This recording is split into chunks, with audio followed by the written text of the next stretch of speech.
Welcome to an episode of the Best Automatic. On a very serious note, there was complaints on our latest episode. Obviously, we have been illustrating and explaining about the VW Beetle. Now, we have done some interesting tasks with that vehicle, but there was quite some upsetness about the latest challenge we did, that driving into incoming traffic, that we're encouraging people to actually do that. Now, we're not trying to disrespect anyone. We do know that accidents like that do actually happen, and strange enough, we don't know why. Maybe influence of alcohol, sometimes the usual case, but we do it on a video game, and there's many other players may do that and may think we're a bad influence. So humble apologies. So we're going to move on with the history of the VW Beetle. And to explain that, we are going to be playing interviews, and we have been, of Major Ivanhurst, the saviour of the Volkswagen Beetle, and we are continuing with that. Production was reached 1,000 a month by March 1946. The winter of 1946-7 was a particularly severe winter, and that caused a halt to production. The coal supplies coming into the factory power station were frozen up on the canal, and the roof was still not on the press shop, and in the bitterly cold weather, the hydraulics were not working properly. So it was decided to close down. I think it was 2 months of that winter. That was nice of them, of the British, letting them have a 2-month holiday. I don't think they would have thought of that. I mean, you all realise that it was winter, they were growing their own food outside the factory, and no proper heating, and living in conditions that weren't proper housing at all. Yeah, but they could have thrown a couple of VWs in a bonfire and kept warm and something. What do you think they're bloody made out of? Wood or something? No, but surely they managed. Well, they did, lucky enough, and good on them, because they managed to get the production going after them 2 months and warmer weather came in. Never mind the warmer weather, I want to know why the vehicle, the VW Beetle, was sold worldwide round the world so popular for. That'd be more interesting. Well, I'll play more of that interview then. It was already becoming clear to those of us on the British side responsible for the factory that the company had a future. There was a huge demand for cars. Volkswagen was virtually the only car in production in Germany. When the production for the Allies was coming to an end, the government in Britain, in London, woke up to the fact that the British taxpayer at home in Britain was paying, through income tax, for imports of foodstuffs into West Germany, into the British zone, and paying in US dollars. The British economy was not in a good shape, and this was quite a burden on Britain. So orders came down to urge German companies to start exporting again, or if they hadn't exported so far, to think about exporting, to earn foreign currency, to pay for the imports. Volkswagen was something of a question mark, because the British industry didn't like the idea of Volkswagen flooding the world markets, but the British Treasury said, no, we need the money, too bad. Volkswagen exports shall go ahead. And a number of countries were knocking on the gate saying, can we have them for export, to take them to Holland, to Denmark, to India, all over the world really. The man who made the most noise was one Ben Pon and his brother. They had, years before, had the concession for the Opel car in the Netherlands, so they had already a dealer network. Yeah, the dealer network is quite interesting, a part of history, and we'll see how it progresses, where the VW Beetle goes into export, especially around America, and that's where we're going to associate where we're going for our challenge. Yeah, that's right. We're going to Blaine County, and we're doing the most famous challenge of all, the plastic bag challenge. Yeah, so not many of you may not know this challenge. We just get our team racing driver to go to a convenience store, rob it, and the idea is destroy so many police cars. Whatever. You will actually understand the gist of it By watching it. I think they will actually understand that gist of that by watching it. It's bleeding obvious what our team racing driver is going to commit. A crime by pointing a semi-automatic machine gun at the shopkeeper. I can't go any faster! Yeah, Please. but this is the bit where it gets a little bit complicated, right? Because as we're looking the till that the shopkeeper's not giving any money Now, please to the just go. plastic bag. It's literally for an empty plastic bag. So, to make sense, it's just collecting a plastic bag. But this is the game. When we used to do it, we didn't execute the shopkeepers. No, we didn't, but our gimp is not sometime, as you will establish. And opening fire on police cars and policemen and all that lot is just going to aggravate the officers to have more stars. Now, on this game, the more stars you get, more police you get. And obviously, what we are doing on this challenge is you're aware of it, that we get a point system. Now how it works is the gimp will get in a vehicle police chase with the police. Now the goal is that the gimp is going to find a little destination. Now we'll try to briefly show you on the map. Yeah, the Blaine County. Now, how can we see that again?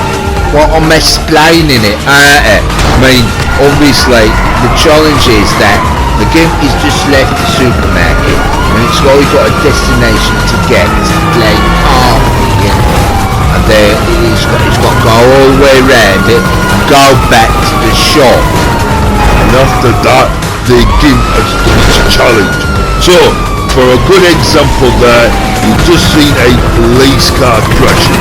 So that's where the producers will have on your left hand or right hand side of your screen that this is a point system, but our producers are not going to absolutely completely bother with the expense of their fancy special effects at all. Why is that the usual thing? Well, when we used to do it, there used to be a lot of arguments, but there's a bit complication in this, right? So, as you can see on the scoreboard, that the two police cars crashing there, but the producers just tap it off because it is the end result of what happened. What happened then? Well, to explain is obviously we've got to view it. Now, we told the kid to actually go down to Blaine County, go to the police station, do a couple of donuts into the actual helicopter pad, and then return back to the shop. But what we always say that the point system is how many police cars you can destroy as well. So the game improvised then more or less thought of its own idea how to like destroy more police cars to get more points. Did you tell the game to do this? No, I didn't. Well, actually at the beginning of this challenge, we started off that me and Captain Ferber was challenging each other with our own personal vehicles. I was Italian with the Fiat 500, but obviously with the VW Beetle, with the history of it, he's managed to be taking over quite a lot. Well, yeah, but there's so much history we've got to get through with the car that we couldn't just do it in one episode. So we've been doing quite a number of challenges with the VW Beetle. I mean, obviously we've done like how popular it is and all that lot. Well, it is in the Black County because it's been caught on CCTV cameras, isn't it? Well, yeah. I mean, would you actually use the VW Beetle as a getaway car in real life then? What you mean?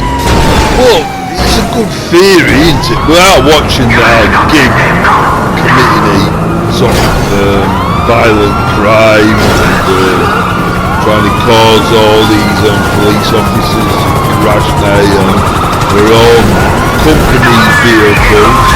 Well, yeah, I understand, but no, I don't really actually sort of really recommend the vehicle because, yeah, it might have the air-cooled engine and all that lot, but it was basically made to be economical on fuel, and that means that it might be highly rare, but it was easily quite reasonably alright on fuel.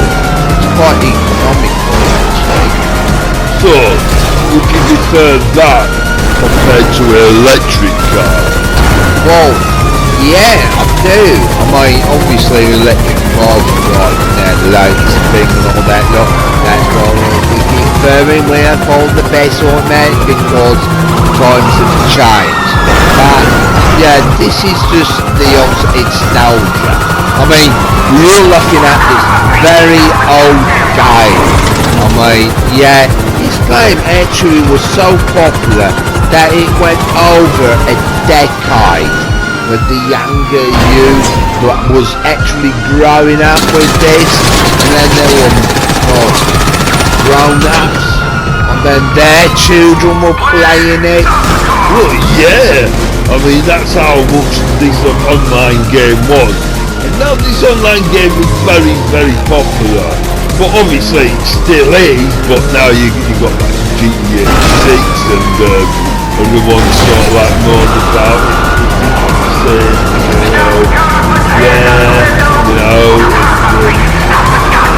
There's always going to be people complaining, but yeah, as we all know, the vehicles are interesting and all that lot, but you can't beat the old original. I mean, it's like Rockstar. It took them a long time to actually have that vehicle in the game. Well, they did. That's what did they? Yeah, but I mean the actual proper, civilian one, not the off-roading one. Obviously, we will be touching that in an episode. Now that the vehicle is getting sold all the way around the world. And obviously, we all know to be a big successful car that you've got to hit the car market in America. And you know what? We all know that this vehicle managed somehow to do that. But a lot of Americans might have said that they would have preferred to have these American cars with the V8 engines and all that lot, and gas guzzlers and all that lot. But there were a few Americans what wanted to break that edition, not having American cars with things and carry rubbish on, fuel. They wanted something a bit reliably cute and reliable and economical, really. Well, yeah, I mean, it's going to be fun for our latest episodes how they actually Asda's-tied that deal. I mean, yeah, about, Steven Spielberg, right? He did a film called Gremlins, right? Right. Now, the thing is, we know he's having a hint at a very old VW advert, right? Now, the VW advert was nothing that fancy about the speed and all that lot. It was just talking about a man going to work by getting a snowplow. And they actually have the question that, how does the man get to his snowplow? Exactly. But in the movie Gremlins, that the VW Beetle next door to a man who owns a snowplow, that VW Beetle doesn't work, broken down, and starts being temperamental and all that lot. Right. That was done by a very popular, director at the time. So, yeah, but all knows the image of that vehicle, don't we? Even kids now what are born, little babies, will always recognise that is the Beetle. Mark or Beetle. They're always going to stick with that nickname. Actually, the Beetle is not a proper name.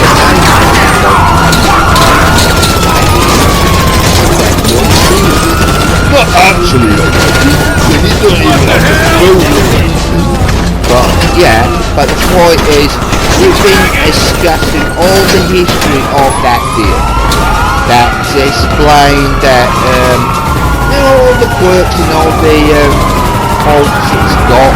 But somehow, on the next episode we're going to do is London, the market of Europe to America, everywhere else. It just absolutely took over the actual world and some of the most popular vehicles in the world. Because one Ford with the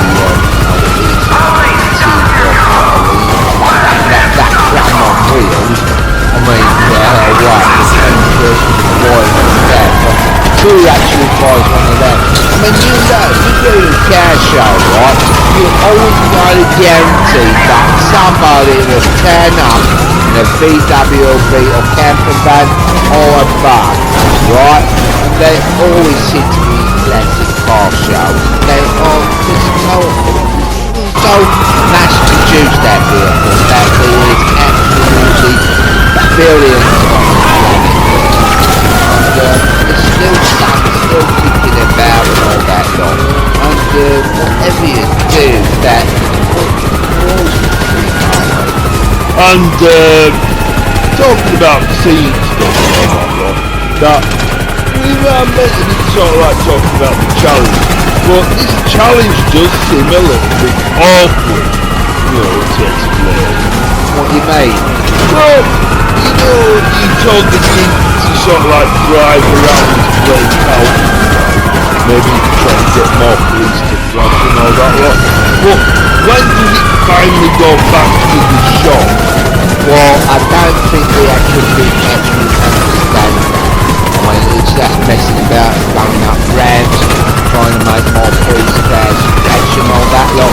Because you will actually find that, that location and that great big mound of earth where we all jump over the roofs and all that lot.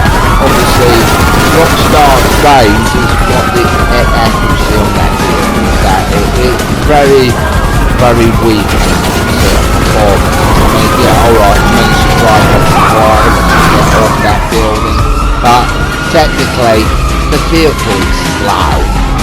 Well, it wasn't actually built for speed though. So this is what it's meant to be doing, going on to the helicopter pad, doing a couple of donuts, but obviously, somebody inconveniently parked the helicopter there, so the GIMP just went round. So the GIMP has actually finally done its test. Now it's got on. We're going back to its destination. What the hell's going on now? Well, I think they ran out of batteries at the police station. They decided on the price, Why? Well, you had to get state police in or something. I mean, Blaine County's always got so many police cars, haven't they? And you could tell they were practically running out. I mean, that slide that GIMP did there went up that ramp and went back out, so... Well, yeah. I hope it went jolly good. Don't you worry, Captain Gorgeous, there. GIMP will get that challenge done. You know it's the ultimate driving machine.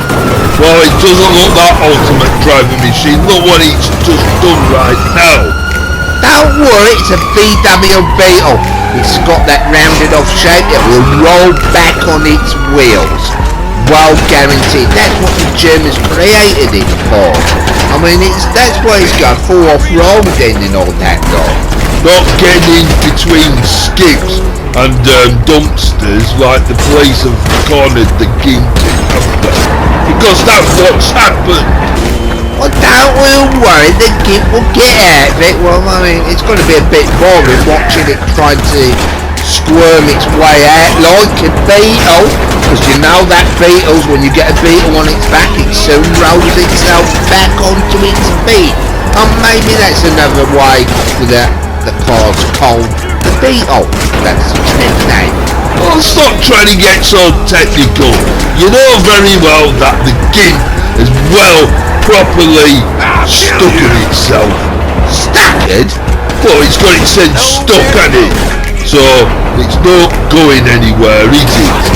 It's got that well proper stuck. Well, it does prove that the theory, anybody wearing a war helmet makes their heads bulletproof, because them police are shooting right through that roof, and the GIMP is still surviving. Not because it's a bleeding game. That Rockstar's logic doesn't make any logic. It means it's real. I'm not saying that. So what's happening now? Well, technically the GIMP actually finally left the vehicle. So what's the GIMP actually doing now? Well, the GIMP is still on that lobby having a great big massive firefight with the actual police. So we've lost our GIMP. Yeah, it looks like that way. So, on that everybody, on that spare jack, it's time to end the show.